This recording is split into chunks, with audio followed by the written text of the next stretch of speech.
Welcome to this deep dive.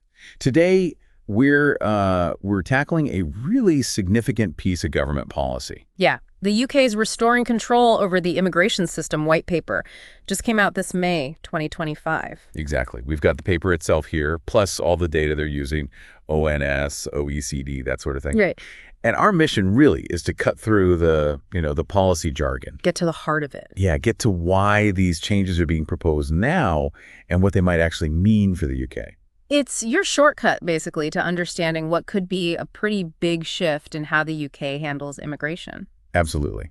This isn't just abstract policy stuff. No, definitely not. It's like a blueprint, potentially, for a very different economic and social landscape here. So what we need to get our heads around is the government's core argument, right? The numbers they're pointing to. Exactly. And the specific things they plan to do to hit that main target, getting net migration down. Okay, let's dive right into that argument then.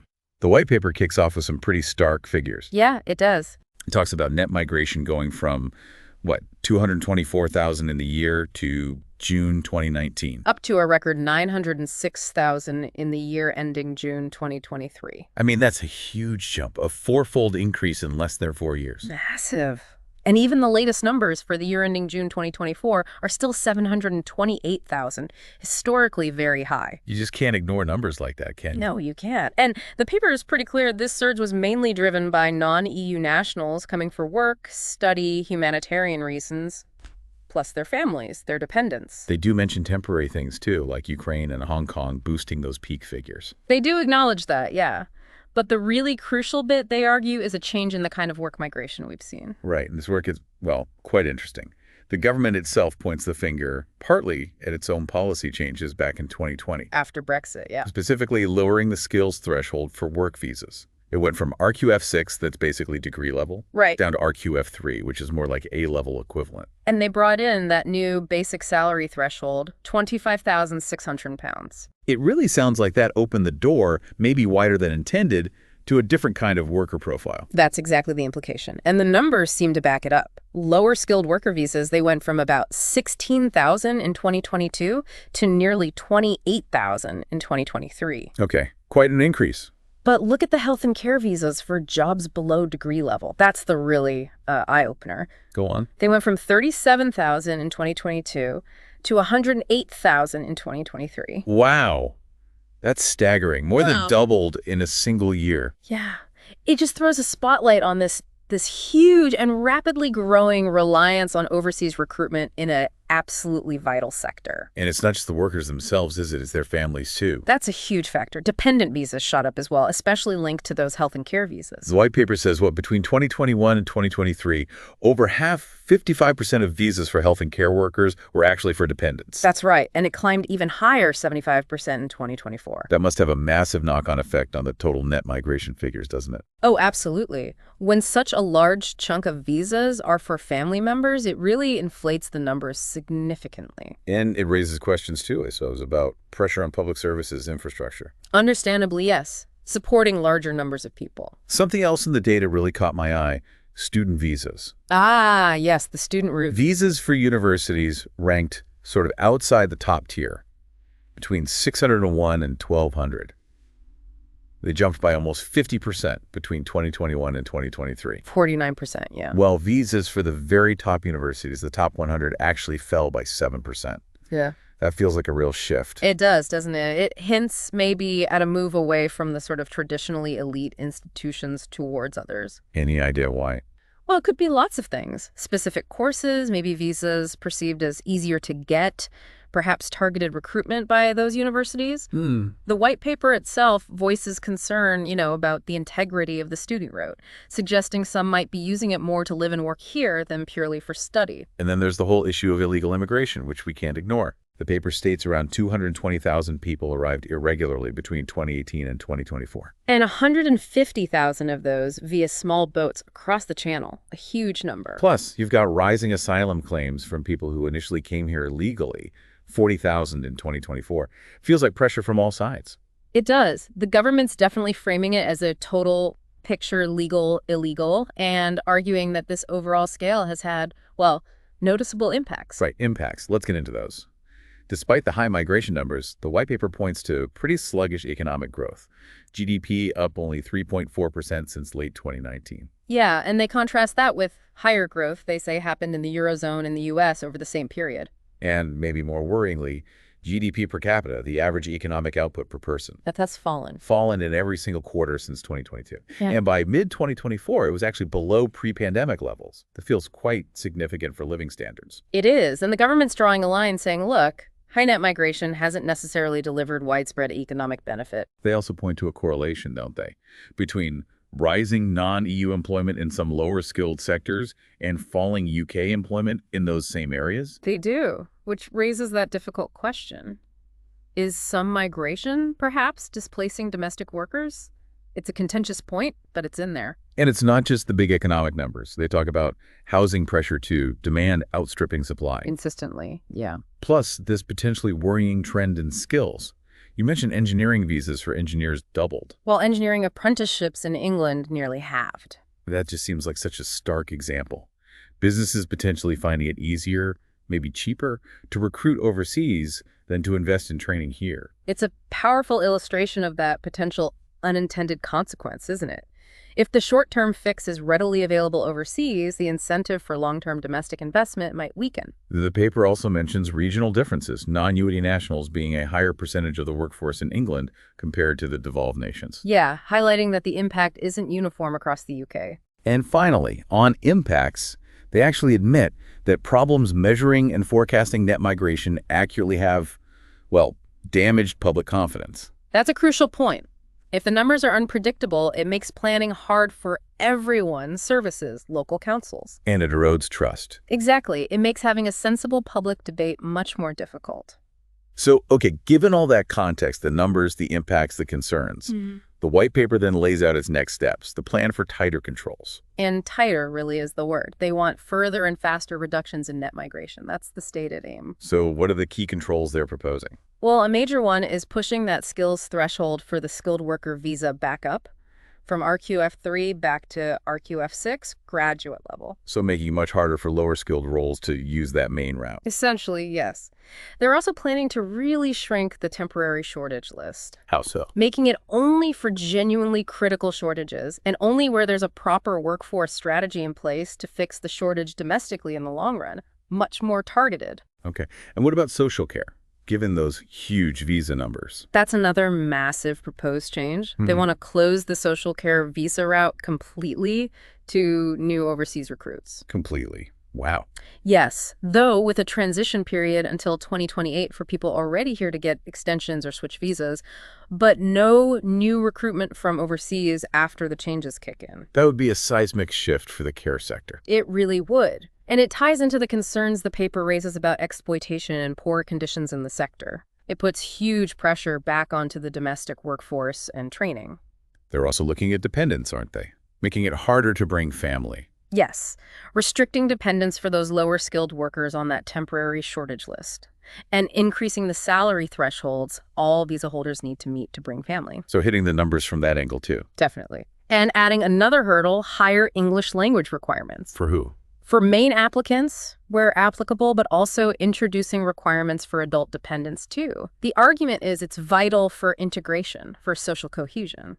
Right. Integration is a theme that comes up more later, isn't it? It does. Okay, so beyond work visas, they're also talking about reforming family reunion rules generally and bringing in new ideas like earned settlement and earned citizenship. Yeah, the idea seems to be shifting towards a system where long-term status isn't just about time served, if you like. It's about contribution. Exactly. Demonstrable contribution to the UK economy and society. It's a move towards a more selective system overall. And we should remember they mentioned separate plans coming for asylum and border security too. It's all part of the same bigger picture of control. Absolutely. It's all interconnected. And this whole package seems to stem from them admitting quite explicitly that past policies kind of accidentally encouraged overseas recruitment over training people here. That engineering example, again, apprenticeships down, visas up, it really highlights their point. So to fix those root causes, they're suggesting some structural changes. Yes, creating this new labor market evidence group, the LME group. Bringing together different departments and bodies, DWP, Skills England, the MAC. Exactly. The idea is to get better data, a more joined-up understanding of what the labor market actually needs, rather than just plugging gaps with immigration. And sectors that rely heavily on overseas workers will have to come up with proper workforce strategies. Yes. Detailed plans with actual targets for training UK workers, upskilling, getting inactive people into jobs, putting the onus back on the sectors themselves. That sounds like a significant shift in responsibility. It is. And related to that, they're scrapping the immigration salary list. You know, the one that allowed lower salaries for shortage jobs. Right. And they're asking the Migration Advisory Committee, the MAC, to review salary requirements overall to stop migration undercutting local wages. Okay.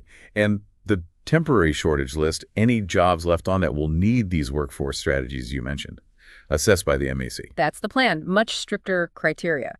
And as we said, completely ending overseas recruitment for social care visas because of those exploitation concerns. They're also hiking the immigration skills charge, aren't they? The fee employers pay. By nearly a third, 32%. And crucially, that money is specifically earmarked now to fund domestic skills training, a direct link. So it's trying to make hiring from overseas directly fund training here. Precisely. But it's not all about restriction, is it? They do talk about attracting global talent. Yes, there's definitely a distinction. They want to increase numbers on high-skill routes, make the process smoother for researchers, entrepreneurs, that kind of thing. Expand those schemes. So a clear focus on higher skills, attracting people seen as having the biggest potential economic benefit. Absolutely. It's very much a selective approach, and using things like e-visas and tech to improve border security, but also make it smoother for legitimate travelers, fits with that too. Okay, let's shift focus slightly to international students.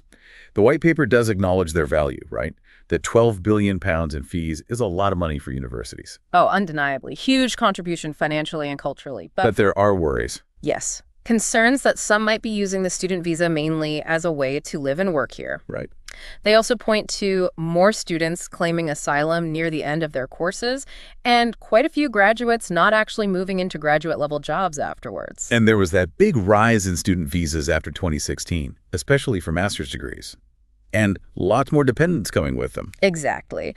All feeding into the government's concerns. Plus, data showing more students are just staying in the visa system longer after finishing their studies. So what are they proposing to do about it? Tightening up the rules for the universities, the sponsors, raising the bar for their compliance assessments. Like a traffic light system, red, amber, green. Something like that, yeah. More interventions for sponsors who are borderline failing. And making recruitment agents sign up to a quality code. Basically, making institutions more accountable. Trying to weed out any sponsors who might be playing the system, perhaps. Focusing on numbers over compliance. That seems to be the aim. And another big change, cutting the graduate route visa, the post-study work visa, down to 18 months. That's quite a reduction. To push graduates into skilled work faster or leave. That appears to be the logic. They're also floating the idea of a levy on universities' international student fee income. To reinvest in UK skills. Exactly. That could really hit university finances if it happens. Okay, moving beyond work and study visas. Family migration, visits, humanitarian routes. They stress the need for fair, controlled rules here too. Yes. They note family visas went up recently, although partner visas dipped after they raised the minimum income requirement. It's £29,000 now. So the plan is to reform family rules generally, making sure relationships are genuine, people have enough English, can support themselves financially. Pretty much. Extending those financial requirements to other dependent routes too, and tightening up the exceptional circumstances criteria under Article 8 human rights law, trying to make it clearer. And humanitarian routes. They reaffirm the commitment to refugees. But with a caveat about sustainability and integration capacity, so reviewing sponsorship schemes. Importantly, they do address Windrush, continuing efforts on compensation and changing the home office culture. Yes, that's vital for trust. And linked to that, protecting vulnerable people, more enforcement against bad sponsors, tackling delays in identifying modern slavery victims, maybe reforming sponsorship to give workers more power. Okay, which brings us neatly to the whole area of rules, respect, enforcement. A big section. A very big focus, yes. Stronger action against people breaking the rules. They mentioned returns are up slightly for those with no right to be here. And they want to simplify deportation for foreign criminals. Faster action on a wider range of crimes, too. And using tech like e-visas, digital ID, intelligence-led checks at the border. They're also concerned about abuse within the system, aren't they? Like people coming on one visa then claiming asylum. Yes, that's highlighted. And they mention reimposing visa requirements for countries where visa-free travel was abused, showing they'll act on that. What else are they looking at for enforcement? Things like new policies for asylum claims where home conditions haven't changed, tighter visa controls based on risk, getting other governments to cooperate on returns. Financial penalties for dodgy sponsors. Yeah. Better tech for enforcement teams. All of that. Body cams, biometric kits, working with banks and HMRC to catch illegal working and tax evasion among visa holders, too. And specifically defining certain sex offenses as serious crimes under the Refugee Convention. Yes, tightening definitions there. The overall message is rules must be clear, followed, and enforced effectively. Right. And the final piece of the puzzle they discuss is integration and cohesion, not just for asylum seekers, but across the whole system. Yeah, making it central. And again, the focus on English language is key here. Proposed increases in the required level for skilled workers, dependents, people seeking settlement. Yes. Citing that census data showing better English leads to much better employment outcomes. So higher requirements, but also supposedly more accessible classes. And this is where that earned settlement idea really comes in. Exactly. Making contribution the key. The standard time to qualify for settlement might go up to 10 years. 10 years. But you could potentially shorten that based on your economic and social contributions. Whatever those might be, they'll need defining. And a similar idea for citizenship, earned citizenship. Also, potentially a 10-year standard period, reducible by contribution. That's the concept being put forward. It's a fundamental change, linking permanent status much more directly to active participation and integration, not just residency time. So the white paper wraps up by restating this vision. Reduced net migration, a system tied to skills and training, enforced rules, and supported integration. A system fit for the future, as they call it. Okay, so just to quickly pull the main threads together from this white paper, we're seeing a definite pivot towards higher skilled immigration. Much more emphasis on boosting the domestic workforce, reducing that reliance on overseas recruitment, especially in lower skilled areas. Significantly tougher enforcement across the board, tackling rule-breaking illegal entry. And this renewed focus on integration, making English language and contribution central to getting long-term status here. It's a very comprehensive package. Ambitious, definitely. If implemented, yes, it would represent a really fundamental reshaping of UK immigration policy. It certainly would. So thinking beyond the paper itself, this lays out a massive change. But, economies are global, society needs all sorts of skills.